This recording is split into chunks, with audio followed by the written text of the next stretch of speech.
आज की सुबह बाकी सब के लिए शायद सामान्य हो, लेकिन जलगांव शहर के पाटिल परिवार के लिए ये बेहद चौंकाने वाली और दुखद थी। शहर से एक बार फिर एक अत्यंत हैरान कर देने वाली और गंभीर खबर सामने आई है। एक ही हफ्ते में अस्थि चोरी की ये दूसरी घटना है, जिसने पूरे शहर में जबरदस्त हड़कंप मचा दिया है।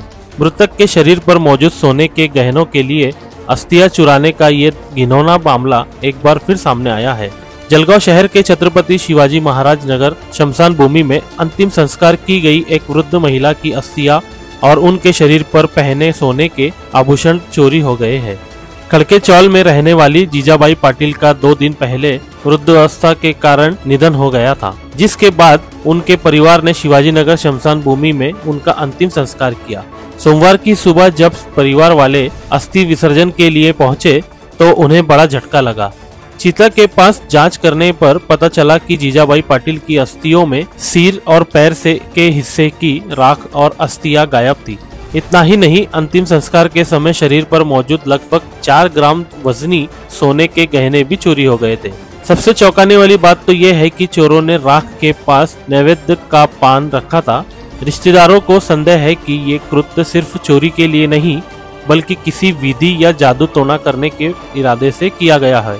इस पूरी घटना से पाटिल परिवार पर दुखों का पहाड़ टूट पड़ा है और उन्होंने गहरा आक्रोश व्यक्त किया है। मी शुभम मंगल पाटील, मृत व्यक्ती ज्या होत्या त्या माझ्या आजीबाई जिजाबाई प्रताप पाटील, त्यांचा 11 ऑक्टोबर रोजी त्यांना देवाज्ञा प्राप्त झाली आणि आज तिसरं म्हणून जो सारे सरकवण्याचा जो कार्यक्रम असतो त्यासाठी आम्ही आलेलो होतो। आणि आल्यानंतर आम्ही जे पाहिलं ते थोडं धक्का देणार होतं आम्हाला, कारण त्यांचे जे मुख्य अवयव असतात, जे आपण अस्थि ज्यांची गोळा करतो, आपण कवटी ज्याला म्हणतो, ते कवटी वगैरे जेव्हा आम्ही बघायला गेलो तेव्हा तिथं कवटीच नव्हती।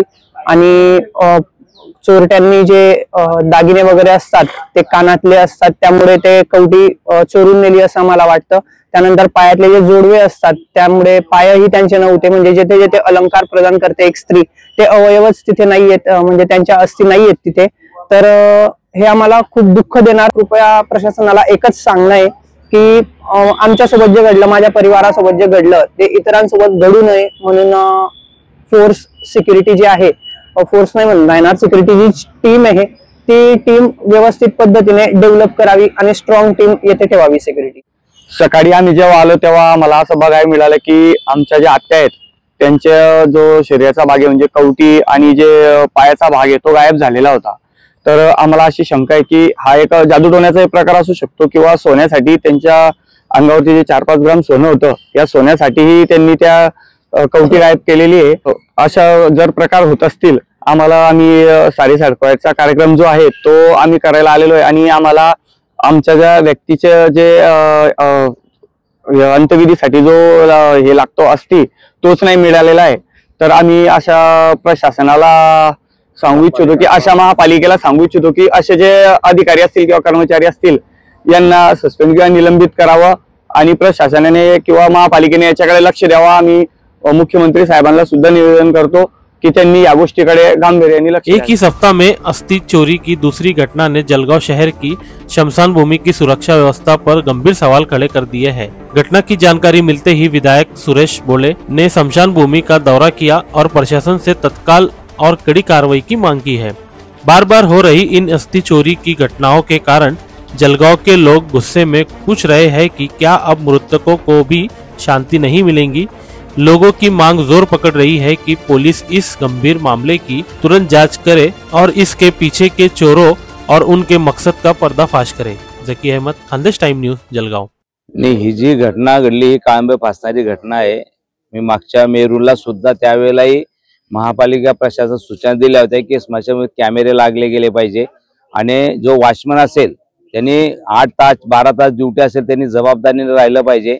मला वाटतं आज जिथे आमच्या कार्यकर्ते ज्यांनी फोन केला ते गुजर समाजाचे त्यांची आत्या वारली होती आणि विषय म्हणजे त्यांचा सोनं जाण्याचा नाही, त्यांच्या ज्या भावना आहे आपल्या सनातन धर्मानुसार ज्या अस्थीचं विसर्जन होतं ते आस्था त्यांना मिळत नाही, त्या भावना त्यांचा आज खरं भावनांचा उद्रेकही झालेला आहे आणि त्या माध्यमातून मला वाटतं त्यांनी जी काही महापालिका प्रशासन नाराजी व्यक्त केलेली आहे आणि आम्ही वारंवार महापालिका प्रशासनाला सूचना देऊन सुद्धा याच्यात आरोग्य अधिकारी असेल आणि महापालिका प्रशासनाची जबाबदारी आहे असं म्हटलं जातं नागरिक की बाबा जिवंतपणे जर सुविधा देत नाही, कमीत कमी मेल्यावर सुद्धा असे जर हाल होत असतील तर मला वाटतं ही दुर्दैवाने सांगा वाटतं की महापालिका प्रशासन जबाबदार या गोष्टीला नक्की जे आज आयुक्तांना भेट घेऊन याची चौकशी करण्याची मागणी करणार।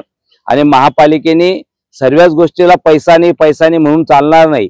शेवट सुविधा तुम्ही फक्त कर वसूल करण्यासाठी बसलेला आहात का? नागरिकांना सुविधेची जबाबदारी नाही का तुमची? मला वाटतं हा जाब मी आयुक्तांना आज नक्की विचारणार। आणि एवढंच नाही तर मी येणाऱ्या अधिवेशनामध्ये सुद्धा हा प्रश्न मांडेल आणि महापालिका प्रशासनाला जाब विचारल्याशिवाय राहणार नाही। नाही, असे अधिकारी काय निष्क्रिय अधिकारी नकोचे। अधिकाऱ्यांनी त्याची जबाबदारी स्वीकारली पाहिजे।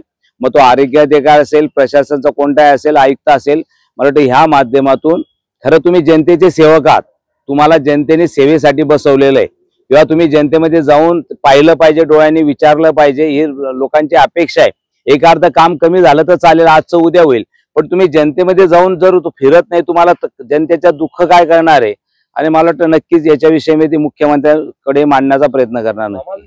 नैवेद्याविषयी खरं पाहिलं असेल तर आमच्या सनातन धर्मानुसार चोराची जात नसते, कारण त्यांचं म्हणणं आहे की आमच्या समाजामध्ये नैवेद्य दिलं जात नाही, म्हणजे याचा सुद्धा ते कुठेतरी त्यांनी एक प्रथाचा उद्रेक केलेला आहे।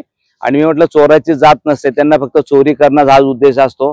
आणि महापालिकेला वॉचमन असेल किंवा याला खरं आरोग्य अधिकाऱ्याच्या अंडरमध्ये असते, तर आरोग्य अधिकाऱ्यांनी ही जबाबदारी घेतली पाहिजे। मेरूंची एवढी घटनानंतर यांनी त्या 4-5 स्मशानभूमीची चौकशी करून याची दखल घेतली गेली पाहिजे होती, पण तसं काही झालेलं नाहीये। आता याच्यावरती कारवाई करण्याची मागणी करणार नक्की।